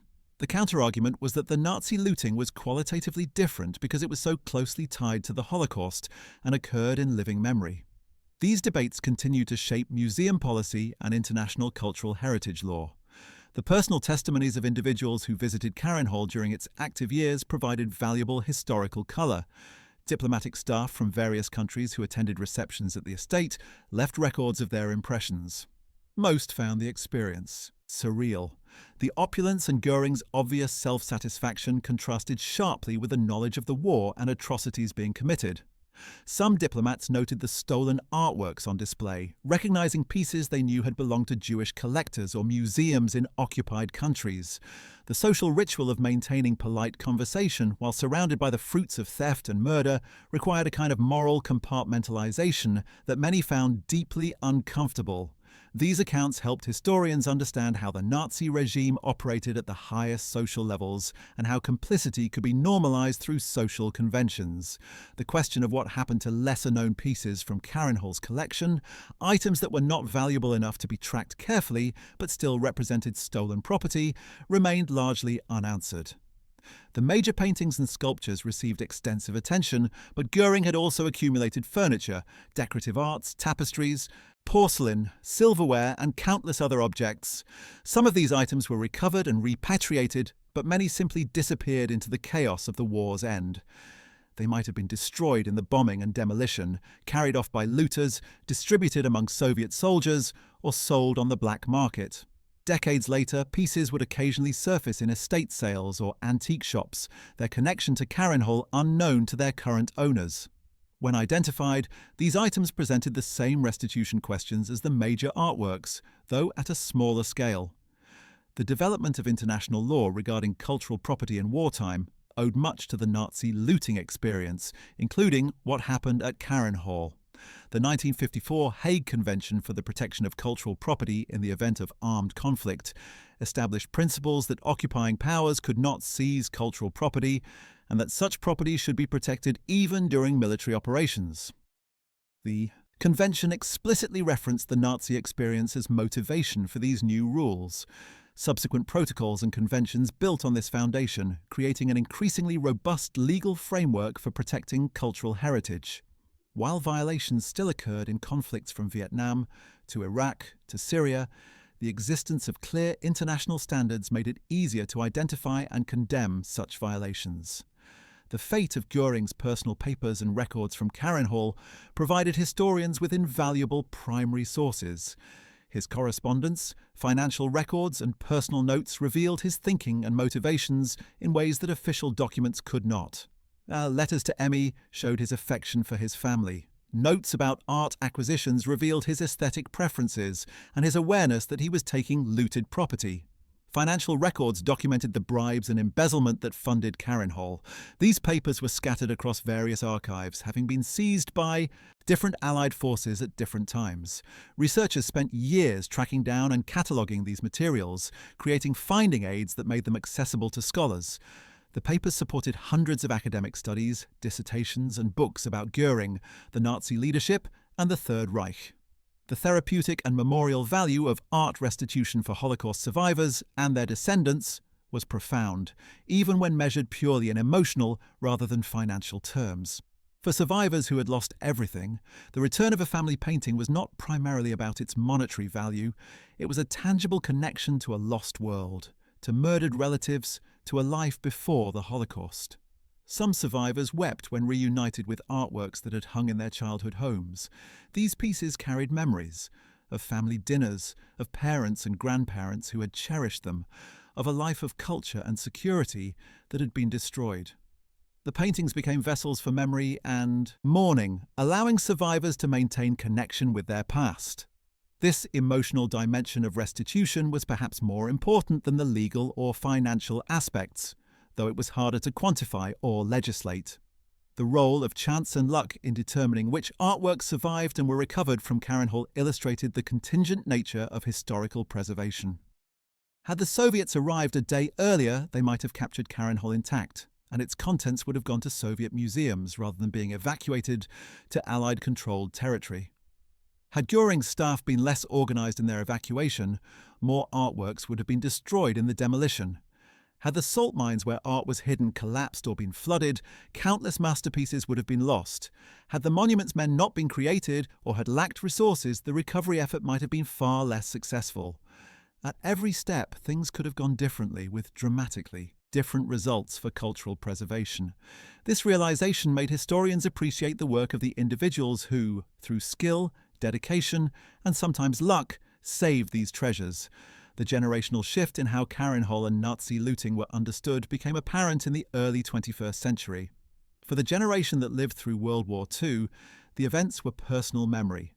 They had direct knowledge of what happened, and the moral questions seemed clear. The Nazis were evil, looting was wrong, and stolen property should be returned. For subsequent generations, the events were history rather than memory. This created both challenges and opportunities. The challenge was maintaining the same moral clarity and sense of urgency when events were further removed in time. The opportunity was that new generations could approach the history with fresh perspectives, asking questions their predecessors might have avoided or not considered. Young scholars brought new methodologies, theoretical frameworks, and concerns to the study of Nazi looting and restitution. The preservation of victim testimony and survivor accounts relating to looted art became urgent as the survivor generation aged and died. Organizations like the USC Shoah Foundation recorded thousands of hours of testimony from Holocaust survivors, and many of these testimonies included mentions of art and property that had been stolen. Survivors would describe paintings that had hung in their homes, furniture that had been in their families for generations, books from their parents' libraries.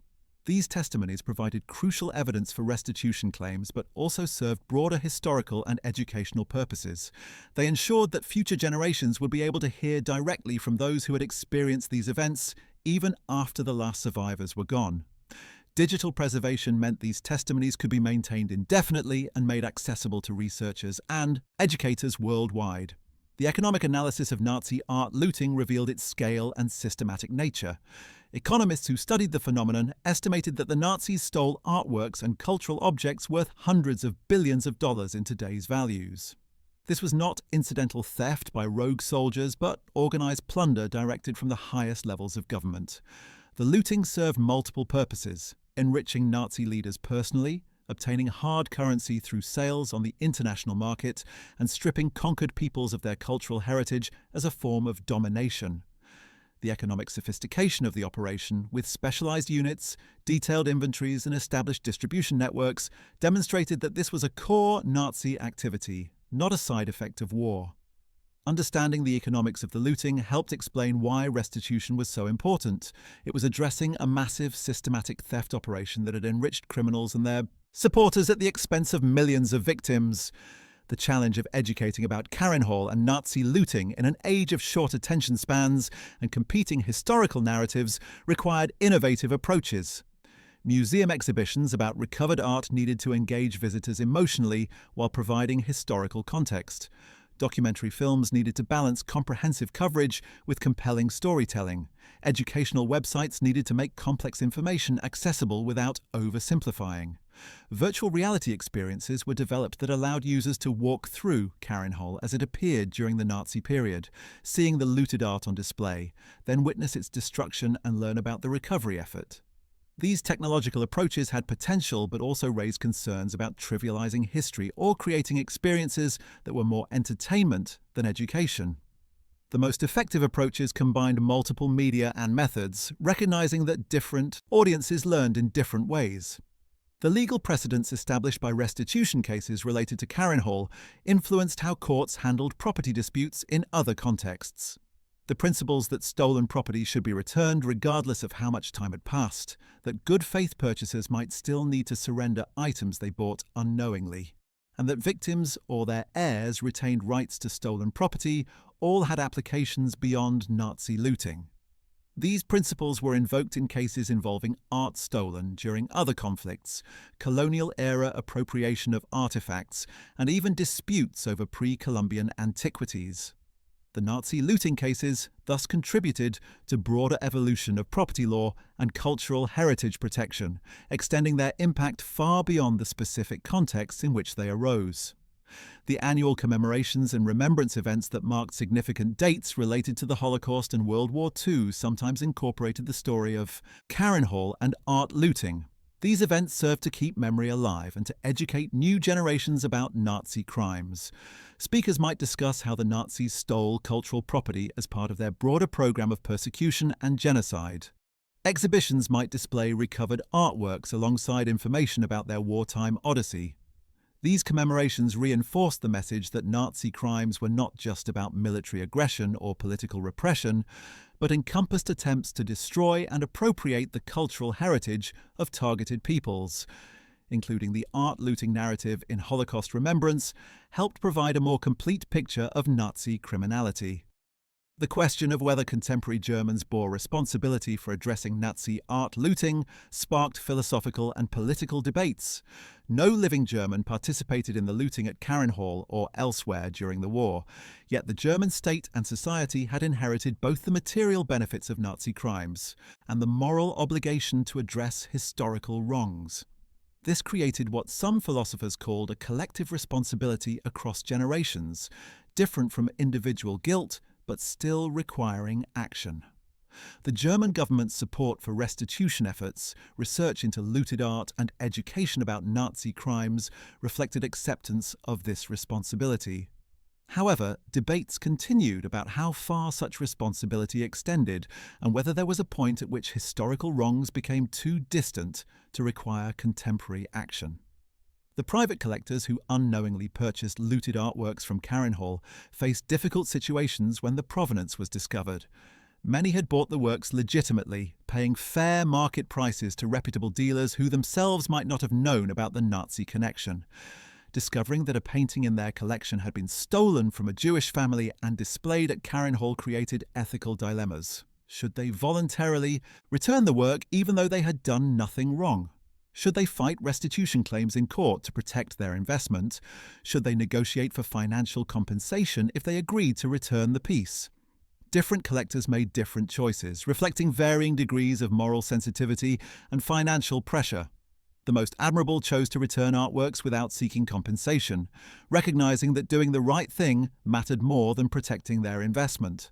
The curatorial decisions about how to display returned artworks that had been looted by Goring revealed different approaches to historical interpretation. Some museums chose to display the works in dedicated galleries about Nazi looting and restitution, making the wartime history central to how viewers understood the art. Others integrated the returned pieces into their regular collections, organized by artist or period, with the looting story mentioned in labels but not emphasized.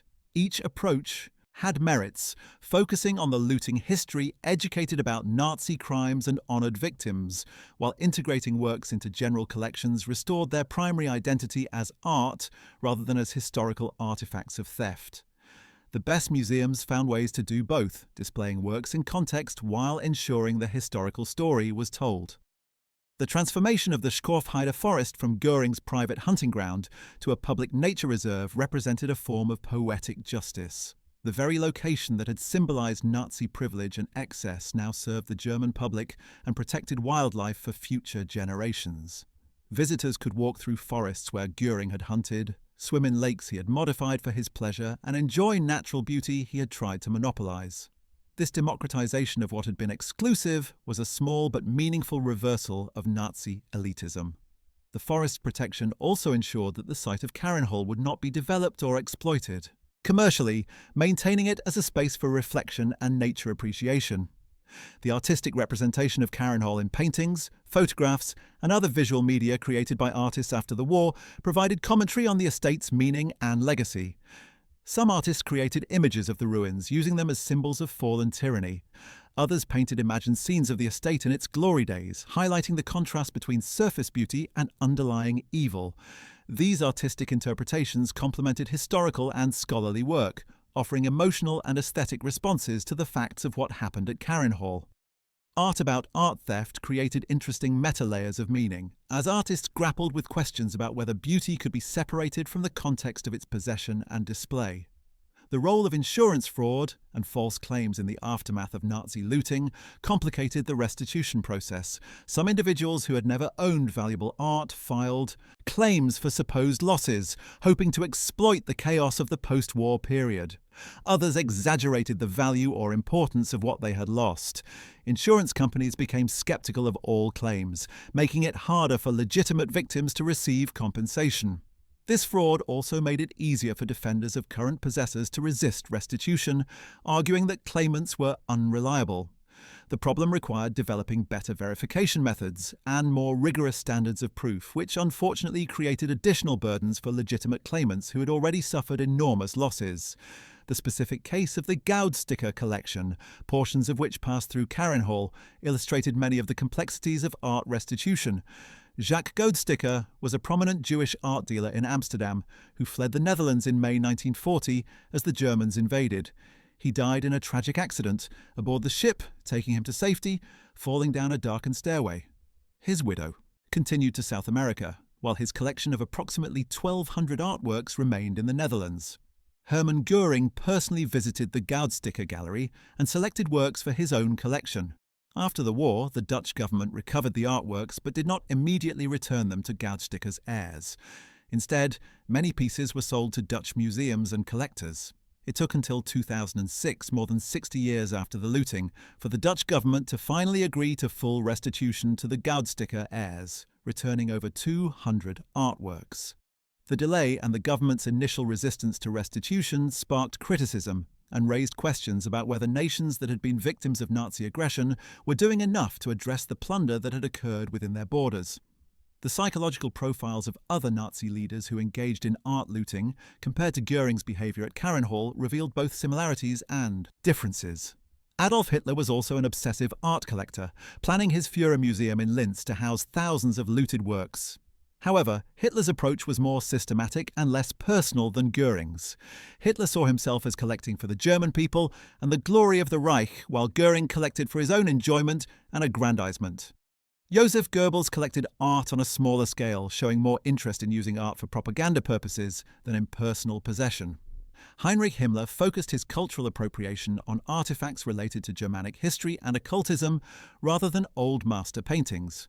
These variations reflected the men's different personalities and ideological obsessions, though all shared the fundamental willingness to steal from murdered and persecuted peoples. The technical challenges of moving and storing the large volume of art evacuated from Karenhall in April 1945 were immense. The paintings alone would have filled multiple railway cars. Each piece needed to be carefully packed to prevent damage during transport. The operation occurred while Germany's infrastructure was collapsing under Allied bombing and Soviet advance, making logistics nightmarishly difficult. Railway lines were being destroyed, roads were clogged with refugees, and fuel was scarce. That Göring's staff managed to move such a large collection under these conditions testified to the priority he placed on preserving his loot. The workers involved in the evacuation faced dangers from air raids and advancing armies while trying to protect paintings worth millions. Some of them would later testify that the absurdity of risking their lives to save stolen art while Germany fell apart around them was not lost on them. The discovery of art hidden in salt mines, particularly the Altaussee mine, where much of Göring's collection ended up, represented one of the most dramatic moments in the recovery effort. American forces entered the mine in May 1945 to find chambers filled with thousands of artworks, including many masterpieces. The mine's cool, dry conditions had helped preserve the works, though some damage had occurred from hasty packing and rough handling.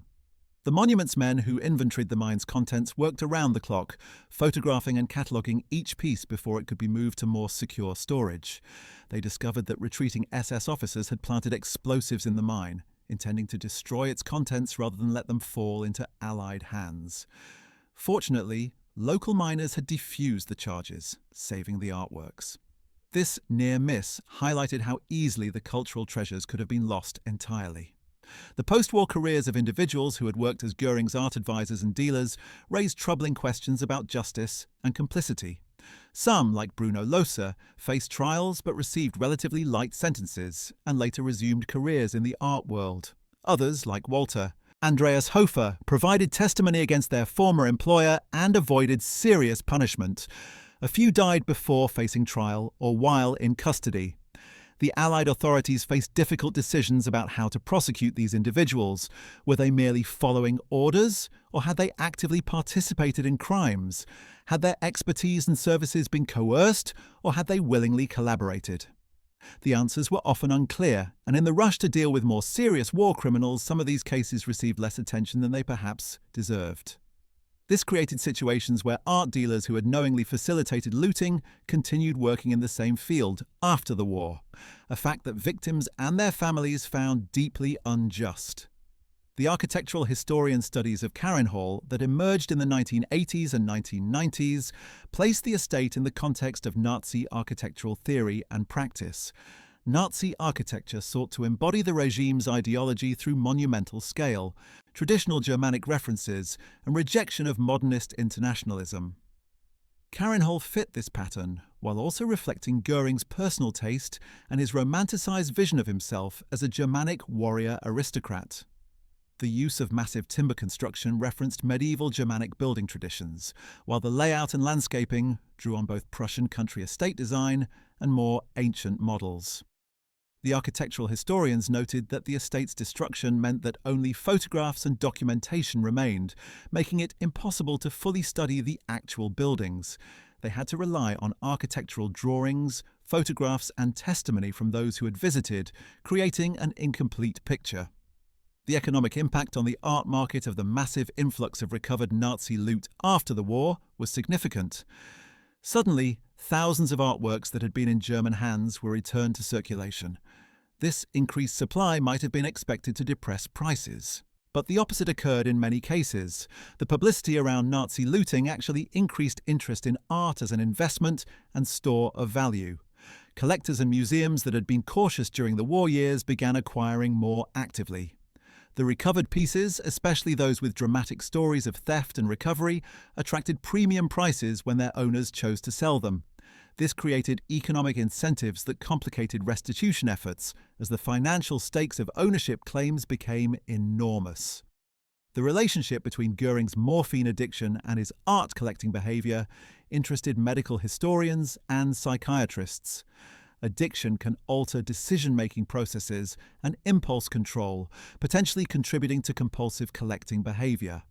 Göring's consumption of morphine derivatives was heaviest during the peak years of his art acquisition, suggesting a possible connection. However, attributing his criminal art theft primarily to addiction would be an oversimplification that excused behavior that was fundamentally about greed, vanity, and the power dynamics of Nazi occupation. The addiction may have influenced how he collected, but not whether he chose to engage in looting. Many addicts do not become art thieves, and Göring's theft was enabled by his political power and the broader Nazi system of plunder.